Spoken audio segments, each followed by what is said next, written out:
Bueno, es una visita súper especial y que no estaba prevista, aunque yo quería venir desde hacía muchos años. Una editorial madrileña que se llama Los Libros de la Catarata, una editorial de ensayo, me pidió que escribiera un libro sobre Venezuela, porque aquí se habla muchísimo de Venezuela, pero desde los extremos y desde la superficialidad, con muy poco conocimiento de lo que pasa allá y también con mucha manipulación con fines políticos de una tragedia que es nuestra y que en realidad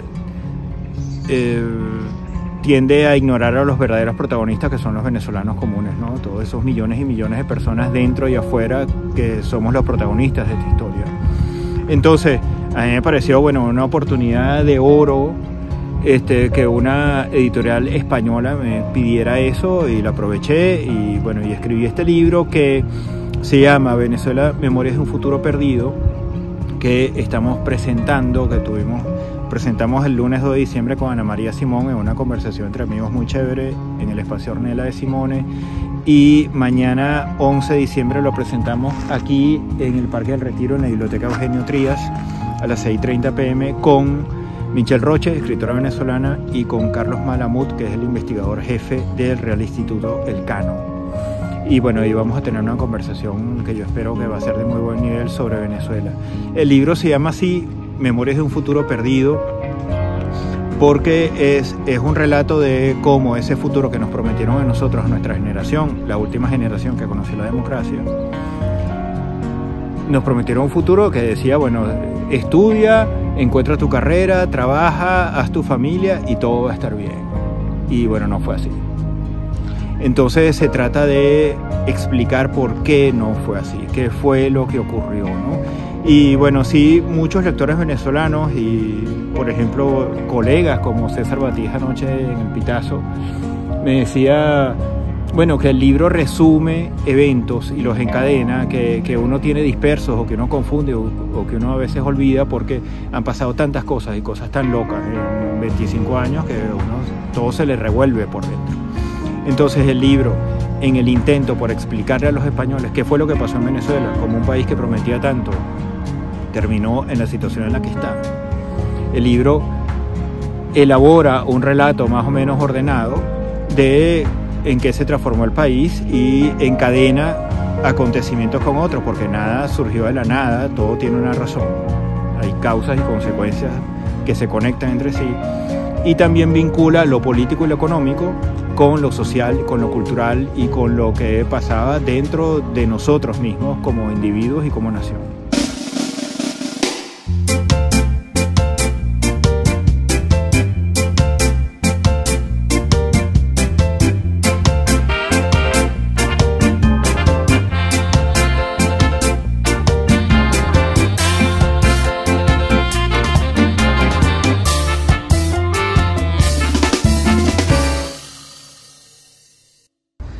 Rafael, bienvenido a Diáspora Venezolana. Muchas gracias, Alfonso.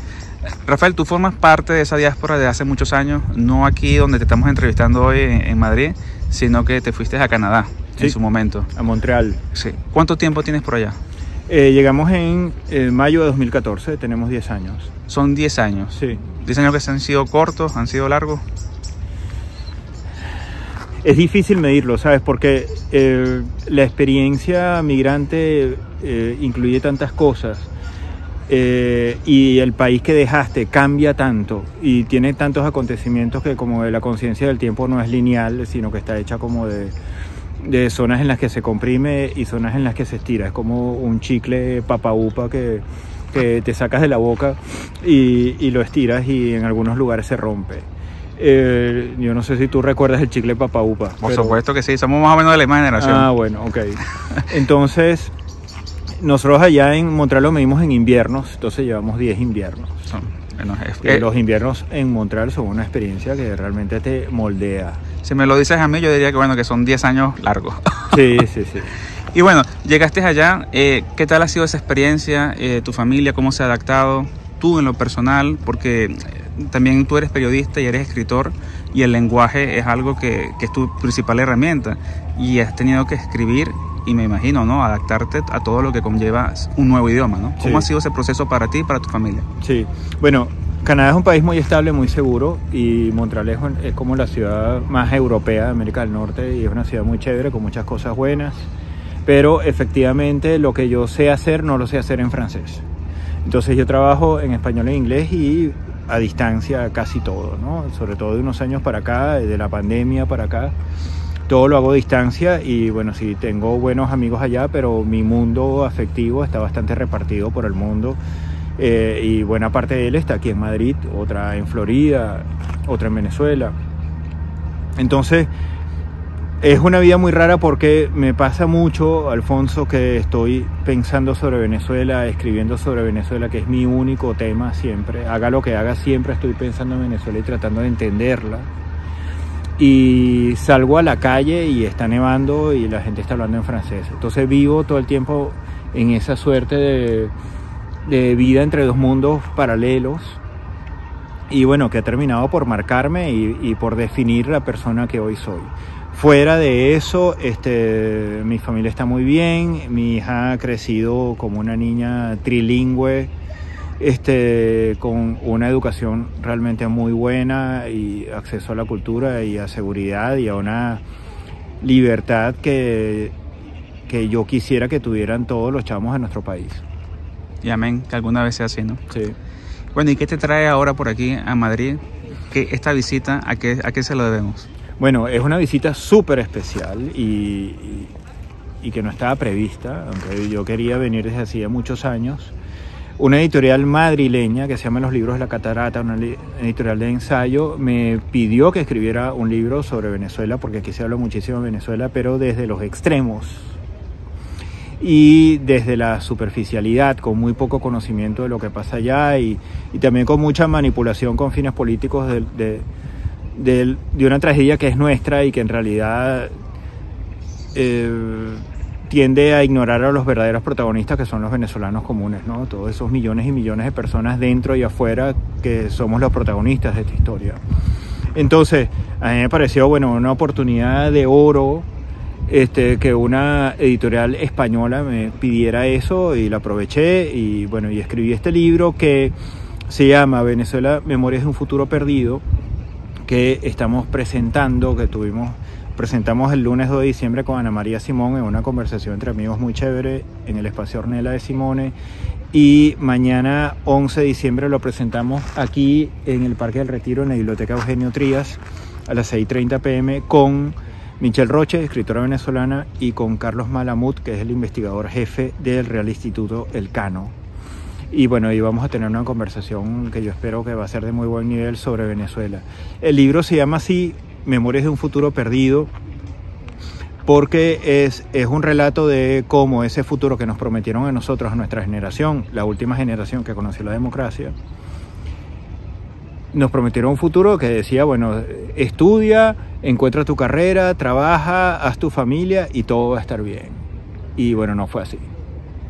Entonces se trata de explicar por qué no fue así, qué fue lo que ocurrió, ¿no?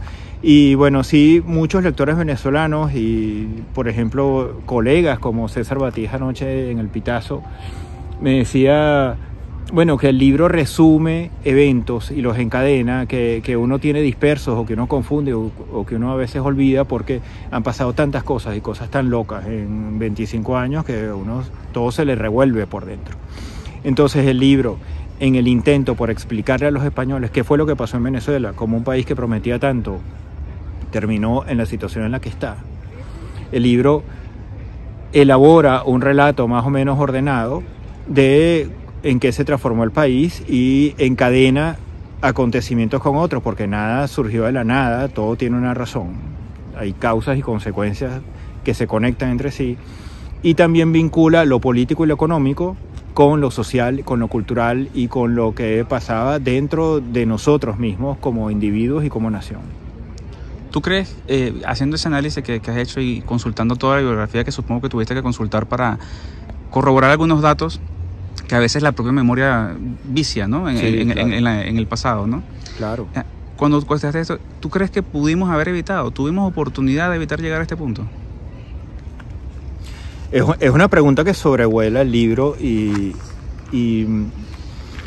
bueno, O sea, cuando uno trata de hacer historia del presente es una pregunta que uno debe evitar, pero es una pregunta que el corazón te hace, ¿no? ¿Cómo pudo ser diferente? Y yo creo que si en los años 90, que fue donde realmente estalló todo, no se hubiera puesto de moda despreciar a la democracia y no se hubiera confundido mejorar la democracia con deshacerse de ella, el chavismo no hubiera tenido la vía amplia que tuvo para llegar a la democracia y destruirla desde adentro. Yo creo que esa es la gran lección de nuestra historia para nosotros mismos y para otros países. Claro. No des la democracia por sentado. La democracia puede ser muy insatisfactoria, puede ser muy chimba, muy frustrante, porque tú siempre sientes que te falta algo, porque tienes que compartir las cosas con los demás y tienes que ceder. O sea, no es que alguien se impone sobre todos los demás. Y esa sensación de insatisfacción, de que alguien te está jugando kikiriwiki que tienes en la vida democrática, creo que es mejor que lo que tenemos ahora, que una autocracia va y se lleva a todas las instituciones por delante y bueno, y te cae a plomos y protestas. Ahorita uno tiene la capacidad de analizar un poco qué fue lo que pasó, ¿no? Hay elementos que siempre podrán faltar en el rompecabezas. Sí. Pero ahora, un poco hacia el presente y hacia el futuro, ¿tú qué ves? ¿Tú qué percibes a grandes rasgos? ¿Hay una oportunidad de cambio? ¿Estamos cerca? ¿Estamos en la mitad? ¿Cómo lo percibes tú? Sí. Bueno, en primer lugar, es la dirigencia política la que debe dar respuesta a esas preguntas y no los periodistas o los ciudadanos comunes, ¿no? Ese es el trabajo de ellos y lo tienen que hacer. Y lo tienen que hacer con sensatez y con respeto hacia nuestras inteligencias y hacia lo que hemos vivido. Pero yo sí creo que hay posibilidades de recuperación. Yo creo que el régimen de Maduro tiene muchísimas cosas en contra.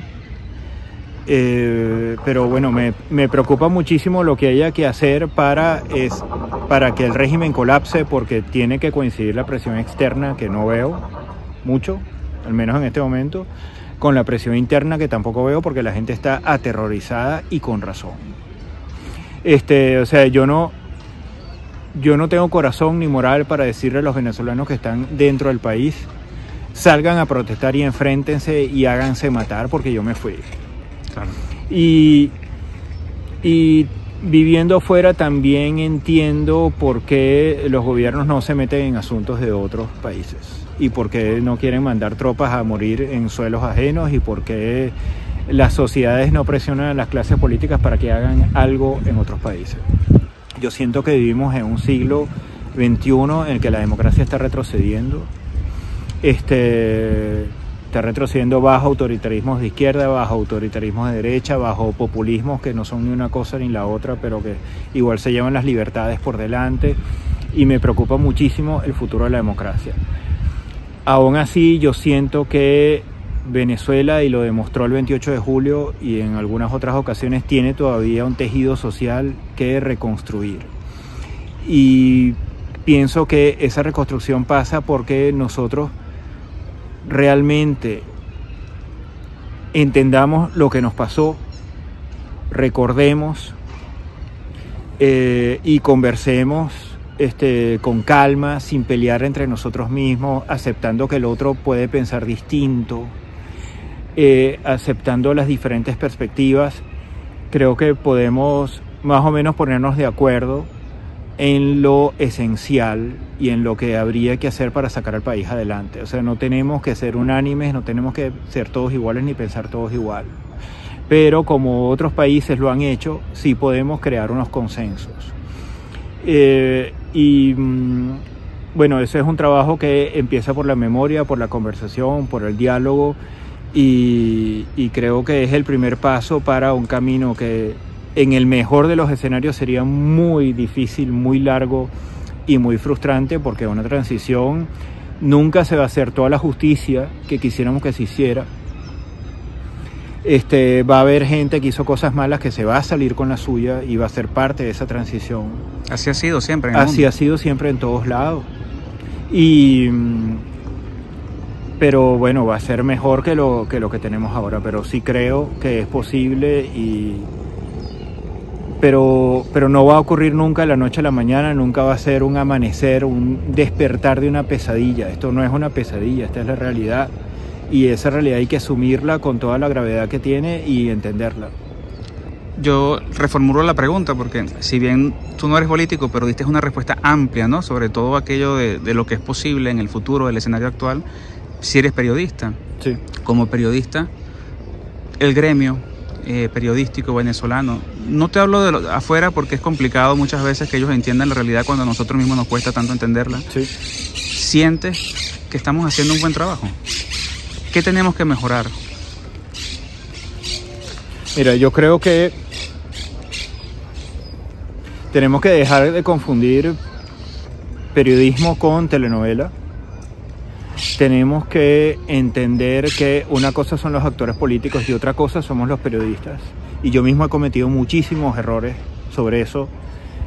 Siento que tenemos que hacer un mea culpa y un balance de nuestras propias carreras. Y lo digo a propósito de lo que acabo de mencionar, ¿no? En los tiempos durísimos de la polarización yo mismo participé y dije y escribí cosas que hoy no diría porque hoy tengo como más cabeza fría para eso y también estoy afuera.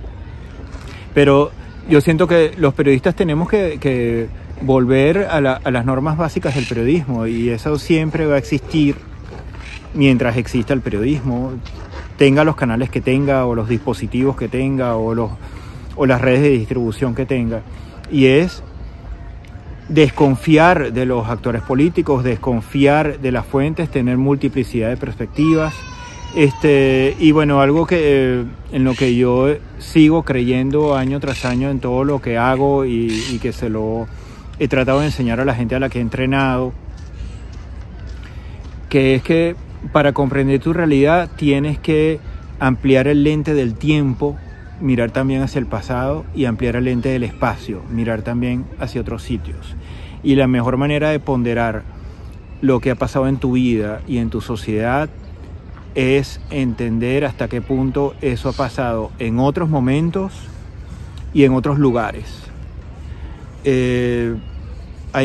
Venezuela es un país único con su propia ecuación de pasado, presente y futuro, con sus propias circunstancias, pero hay cosas que nos ocurren que también han ocurrido en otros lugares. Nosotros no somos los únicos migrantes del planeta, no somos los únicos que hemos sufrido, no somos los únicos que hemos cometido errores, no somos los únicos que no sabemos qué va a pasar con nosotros y que tenemos dificultades para imaginar un porvenir. Y en eso tenemos que tener empatía con las sociedades que nos han acogido o que se niegan a acogernos. Y tenemos que tener empatía, bueno, con nosotros mismos, pues. O sea que la situación de Venezuela, yo tengo tu libro, pero no lo he podido leer completo. La situación de Venezuela y todo lo que ha sido estos 25 años, se explica también un contexto histórico particular mundial, ¿no? Sí. Con un Estados Unidos que de alguna manera ha ido en decadencia en los últimos años, sí, en su política exterior más que todo, bueno, sí, interna y todo.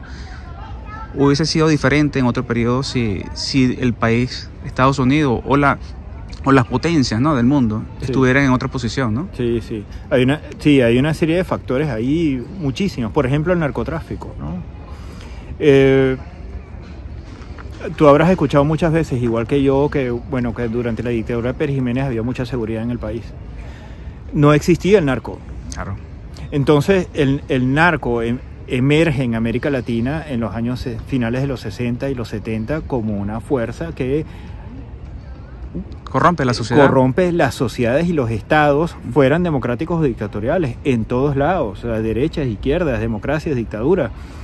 Pérez Jiménez no tuvo que lidiar con eso. Entonces, hubiera sido una democracia, una dictadura, los índices de seguridad de los años 50 iban a ser muy diferentes a los de los años 90, en lo que nosotros nos hicimos adultos. Claro. Porque en los años 90 ya estaba el narcotráfico por todas partes, y eso es un fenómeno global. Claro. Entonces hay que tener en cuenta esos factores.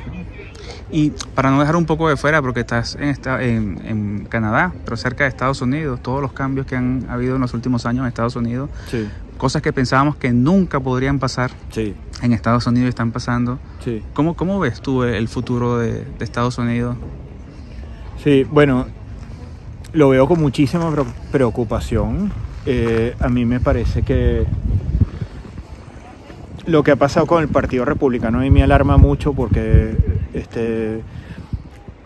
Una cosa es ser un político conservador que ama su país y que tiene unas perspectivas determinadas sobre cómo deberían ser las cosas, y otra cosa es un movimiento populista que se alía con extremistas que ni siquiera entienden la democracia, y que empieza a corromper las instituciones, como hemos visto en otros lugares, ¿no? Si yo fuera estadounidense, yo votaría por los demócratas, también con muchísima preocupación y mucha desconfianza, pero hubiera preferido un John McCain que un Donald Trump, y me parece muy alarmante lo que pasa con Donald Trump. Pero, a ver, yo he aprendido una cosa, Alfonso, y es que lo relevante no es que los gobiernos sean de izquierda o derecha, sino que respeten las libertades o no. Sí. Es que eso ya es caduco también. Yo cuando me hablan de izquierda y derecha, yo digo, bueno, pero es que eso ya claro, no define exactamente la democracia o la dictadura. Exactamente. ¿No? ¿Quién permite que tú vivas en paz? Eso. ¿Y quién no? ¿Quién se mete con tus libertades económicas como ciudadano, tus libertades de amar a quien quieras, de tener tu familia con quien quieras, de elegir cómo quieres vivir? ¿Quién atenta contra tus libertades y quién no? Eso es lo importante. Y bueno, Rafael, ya para despedirnos, es algo que yo siempre suelo preguntar porque está pendiente mucho en la diáspora, ¿no? Si las condiciones del país cambiaran, si regresa la democracia, si el país pareciera enrumbarse nuevamente a ese futuro. Por cierto, tu libro me recordó, hace muchos años José Urriola escribió un tuit que me llamó la atención. Él decía que creo que nos pasamos, el futuro queda más atrás. Cuando leí el libro tuyo lo sentí totalmente, ¿no? Ese futuro que como que se nos fue, como que en algún punto se desvió. Sí, como que vas por la autopista y perdiste la cogiste salida, otra, ¿no? Si esas condiciones cambiaran, ¿tú te ves en algún momento viviendo, pero ya no a visitar, sino a vivir en Venezuela? Bueno, habría que ver, es algo que me cuesta muchísimo imaginar, ¿no? Yo siento que tengo muchísimas cosas por hacer. Yo quisiera tener una relación mucho más fluida con mi país, que me hace muchísima falta. Quisiera poder ir cada vez que quisiera. Ahorita tengo el pasaporte anulado. Entonces, y bueno, me da miedo ir. Claro. Y bueno, porque muchísimos compañeros se han tenido que salir y están amenazados. Entonces, yo quisiera tener una relación fluida con Venezuela como tantas diásporas la tienen con su propio país, ¿no? Ir y tener una casita en la playa e ir a pasar las navidades allá en vez de pasarlas a 20 grados bajo cero. Pero estoy muy presente que el país donde creció mi hija no es Venezuela, y que uno mismo va haciéndose unas vidas en otros lugares, o en varios lugares a la vez, como es también mi caso, que tengo mi mundo repartido como entre varios países, que te da mucha perspectiva sobre el lugar del que vienes y que también te permite conocerlo mejor, ¿sabes? Claro. O sea, y eso es una constante en la cultura venezolana también, ¿no? Que tú empiezas como a conocer y entender Venezuela a medida que te alejas de ella y la ves con nuevos ojos. Bueno, Rafael, muchísimas gracias por tu tiempo y gracias por no olvidarte de Venezuela, por seguir escribiendo y por permitirnos, ¿no?, a través de tu escritura, conocernos un poco más. Gracias a ustedes.